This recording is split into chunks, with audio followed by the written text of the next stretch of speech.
బద్వేలులో పేదల గుడిసెలకు నిప్పంటించిన రెవెన్యూ అధికారులపై మండిపడ్డ సిపిఐ నేత. భద్రాచలం వర్షపు నీటితో ముప్పుకు గురైన రామాలయం పరిసరాలు. మాదక ద్రవ్యాల వ్యాపారులు అమ్మితే కఠిన చర్యలుంటాయని హెచ్చరించిన అశోరాపేట సీఐ అశోక్ రెడ్డి. విశాఖలో ప్రారంభమైన జీవీఎంసీ స్టాండింగ్ కమిటీ ఎన్నికలు. కుకట్పల్లిలోని ఎల్లమ్మ టెంపుల్లో బోనాల వేడుకలు ఘనంగా జరిగాయి. భక్తులు అమ్మవారికి ప్రత్యేక పూజలు నిర్వహించారు. ఆలయ ప్రాంగణం అంతా డప్పు చప్పులతో భక్తులతో సందడి నెలకొన్నది. భక్తులు అమ్మవారికి తమ మొక్కులు చెల్లించుకున్నారు.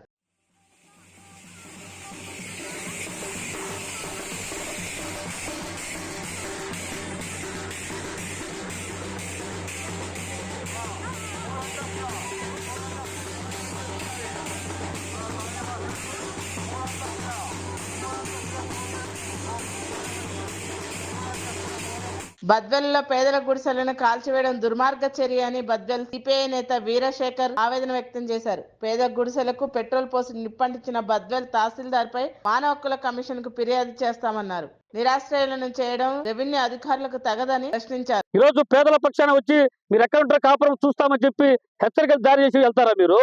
అంటే పేదవాడు ప్రభుత్వ భూమిలో ఉండకూడదా? అంటే ప్రభుత్వ భూమికి ఎవరు కట్టబెట్టాలనుకుంటున్నారు మీరు? అసలు ఈ రోజు పెద్దవాళ్ళు కట్టబెట్టాలని చెప్పి చూస్తా ఉన్నారా? లక్షలాది రూపాయలకు అమ్ముడు పోయేటువంటి వాళ్ళకు నువ్వు వాళ్ళ పక్షాన్ని నిలబడతారా? కాబట్టి మేము ఒకటే చెప్తా ఉన్నా, ఈరోజు మేము ఒకటే చెప్పాం, ఒక నెల క్రితమే చెప్పాం, ఈ నియోజకవర్గంలో ఆక్రమణకు గురైనటువంటి అన్యక్రాంతమైనటువంటి ప్రభుత్వ భూములన్నీ ఏవైతే ఉన్నాయో విత్ డేటాతో సహా మొత్తం సర్వే నెంబర్ల పేరుతో సహా మొత్తం బహిర్గతం చేశాం. మీకు ధైర్యం ఉంటే, మీకు దమ్ము ఉంటే అవన్నీ మొత్తం స్వాధీనం చేసుకోండి. ఈ చుట్టుపక్కల ఉన్నటువంటి ఈ బద్వేలు మున్సిపాలిటీ పరిధినటువంటి మడకలవారిపల్లె, శ్రీకొత్తపల్లె, చెన్నంపల్లె, బైనపల్లె ఈ యొక్క పంచాయతీలో ప్రభుత్వ భూములు అన్ని కూడా స్వాధీనం చేసుకోండి. హెచ్చరిక బోర్డులు పెట్టండి. మీ అధికారులు చాలా దుర్మార్గంగా ఉన్నారు.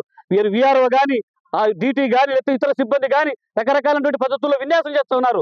అధికార పార్టీ నాయకుల దగ్గర డబ్బులు తీసుకుని వాళ్ళే హెచ్చరిక బోర్డులు పెడతారు, వాళ్ళే కంచెలు లేపిస్తారు, వాళ్ళే వాడి ప్రొడక్షన్ చేస్తా ఉన్నారు. కాబట్టి ఇట్లాంటి వ్యవహారాలు ఏది జరుగుతున్నాయో అధికారులు తెలుసుకోండి.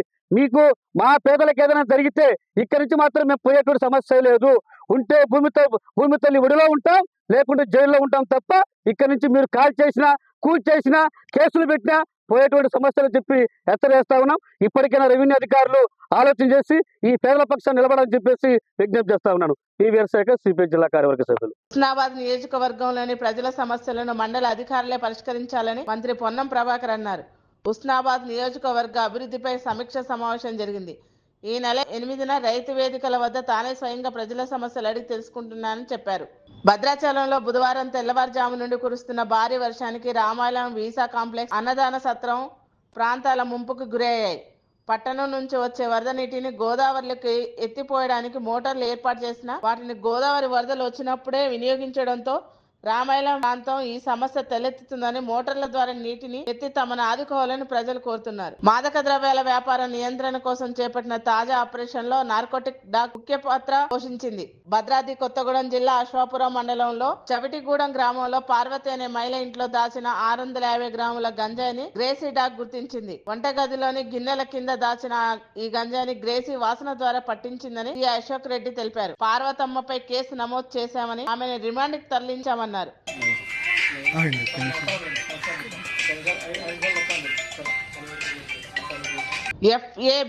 యూనివర్సిటీ ఆఫ్ హైదరాబాద్ సంయుక్తంగా ఇన్నోవేషన్ సమ్మిట్ ఆవిష్కరణ కార్యక్రమం నిర్వహించారు.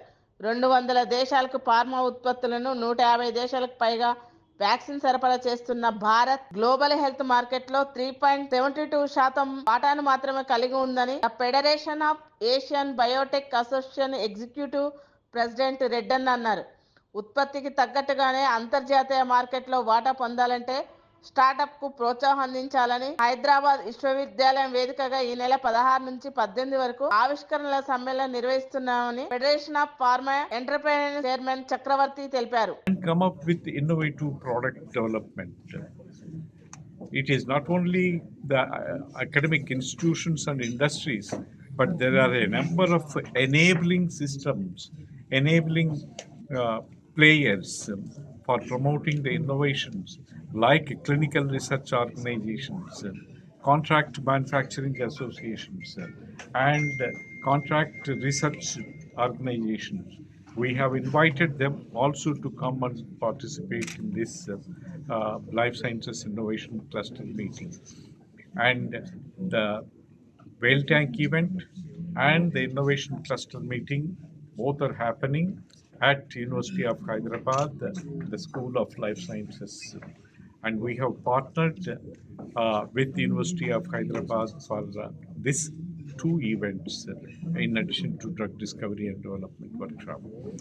And as part of this Innovation Summit, we wanted to celebrate the innovations that have taken place, and we are honoring one such kind of innovation that has come up with in the country in collaboration with academic institutions and industries. ImmunoAct is the company which has come up, which has in fact collaborated with Laurus Laboratories, and they have come up with, for the first time, the CAR-T therapy for cancer treatment. And we are honoring that scientist with Dr. B.S. Bajaj Memorial FABA Excellence Award. In addition, we are also giving FABA Lifetime Achievement Award to Dr. Soumya Swaminathan, who contributed a lot, not only in the country, but around the world through WHO for handling this COVID-19 system. So we are also honoring young scientists who have come up with innovative technologies with a cash prize of 5 lakhs and doctoral students who have come up with innovations with a cash prize of 2 lakhs. Natco Pharma and the Govind Venture Financing System both have contributed with the finances for these innovative systems. విశాఖలో GMC standing committee ఎన్నికలు జరుగుతున్నాయి. ఉదయం 7 గంటలకు ప్రారంభమైన ఎన్నికలు మధ్యాహ్నం 2 గంటల వరకు జరుగుతాయి. 10 మంది సభ్యులను ఎన్నుకోనున్నారు. 98 మంది కార్పొరేటర్లు తమ ఓటు హక్కును వినియోగించుకున్నారు. మధ్యాహ్నం 2 గంటల తర్వాత కౌంటింగ్ ప్రక్రియ ప్రారంభమవుతుంది. వైసీపీ నుంచి 50 మంది, టీడీపీ నుంచి 29 మంది, జనసేన నుంచి 3, 4 ఇండిపెండెంట్ కార్పొరేటర్లు ఉన్నారు. ఇటీవల వైసీపీ నుంచి కూటమిలో కొంతమంది కార్పొరేటర్లు చేరడంతో బలం 49కి చేరింది. 10 స్థానాలు కైవసం చేసుకోవాలని కూటమి నేతలు, కనీస స్థానాలు దక్కించుకోవాలని వైసీపీ నేతలు ప్రయత్నిస్తున్నారు. ప్రజాస్వామ్యబద్ధంగా ప్రజలు ఈ ప్రభుత్వాన్ని అద్భుతంగా ఎన్నుకున్నారు. ప్రజలకు అనుగుణంగా ఓటు వేయాలని చెప్పి ప్రజాప్రతినిధులు కూడా డిసైడ్ అయ్యారు.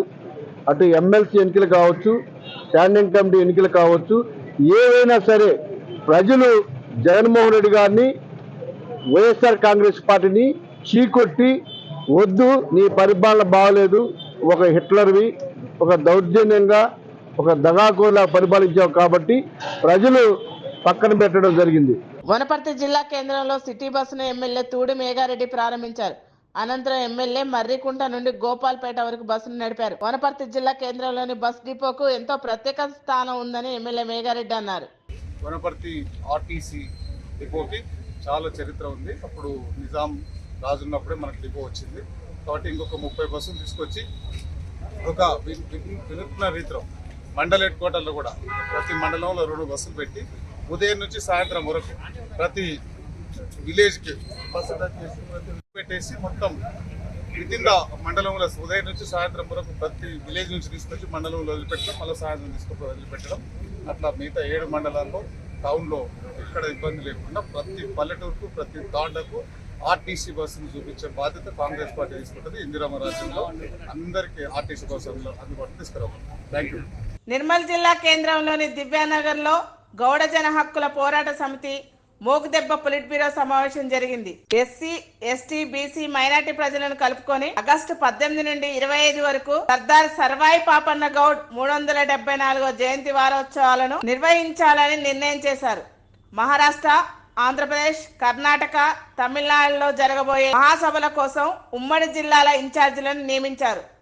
నిజామాబాద్ జిల్లాకు అమరవేణి నర్సాగౌడ్, మహబూబ్నగర్ జిల్లాకు రాగుల సిద్ధిరాములు గౌడ్, ఖమ్మం జిల్లాకు కొండాపురం బాలరాజ్ గౌడ్, మెదక్ జిల్లాకు ఏవి బాలశం గౌడ్, రంగారెడ్డి జిల్లాకు బాలసాని సురేష్ గౌడ్, హైదరాబాద్, కరీంనగర్ జిల్లాలకు ముత్యం నరసింహులు గౌడ్, నల్గొండ జిల్లాకు అనంతుల రమేష్ గౌడ్, వరంగల్ జిల్లాకు కేసర ఆంజనేయులు గౌడ్, ఆదిలాబాద్లకు ఇన్ఛార్జీలుగా నియమించారు. ఈ సమావేశంలో సిద్దిపేట, కామారెడ్డి, ఖమ్మం జిల్లాల అధ్యక్షులు పచ్చిమండ్ల స్వామి గౌడ్, కొండగోని రవీంద్ర గౌడ్, మంద రామారావు గౌడ్లు పాల్గొన్నారు.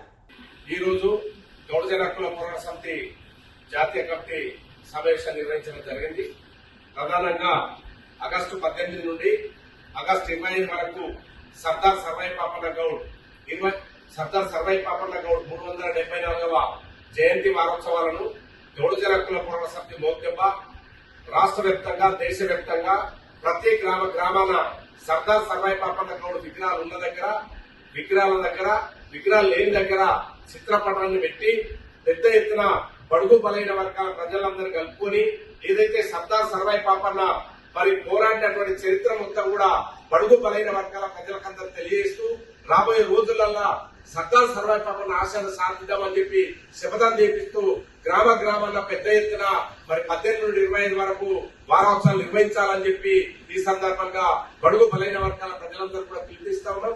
ఈ కార్యక్రమంలో గౌడ కులస్తులే కాకుండా ఎస్సీ, ఎస్టీ, బీసీ, మైనార్టీ ప్రజలందరూ కూడా కలుపుకొని బడుగులందరినీ ఐక్యం చేస్తేనే ఆ రోజు సర్దార్ సర్వాయి పాపన్న బడుగులందరూ కూడా రాజ్యాధికారం కావాలని చెప్పి మరి 360-70 సంవత్సరాల క్రితమే బడుగులు ఐక్యం చేసి రాజ్యాధికారం సాధించిన ఒక మహానేతలు మళ్ళీ మనం రాజ్యాధికారం పోవాలంటే అణగారిన వర్గాల ప్రజలందరూ కూడా ఐక్యం చేయాల్సినటువంటి అవసరం ఉంది. మన మహనీయులను స్మరించుకుంటూ మన మహనీయుల చరిత్రను మరి బడుగు బలైన వర్గాల ప్రజలందరూ తెలియజేసిన రోజే రాజ్యాధికారానికి వెళ్ళడానికి అవకాశం ఉంటుంది కనుక ఆ దిశగా మీరు అందరూ కూడా కృషి చేయాలని చెప్పి రాష్ట్ర వ్యాప్తంగా, దేశవ్యాప్తంగా ఉన్నటువంటి గౌడ, శెట్టి, బలిజా, ఏడిగా, నాడార్, కల్చూర్ వివిధ గౌడ సోదరులందరూ కూడా పిలుపునివ్వడం జరుగుతుంది.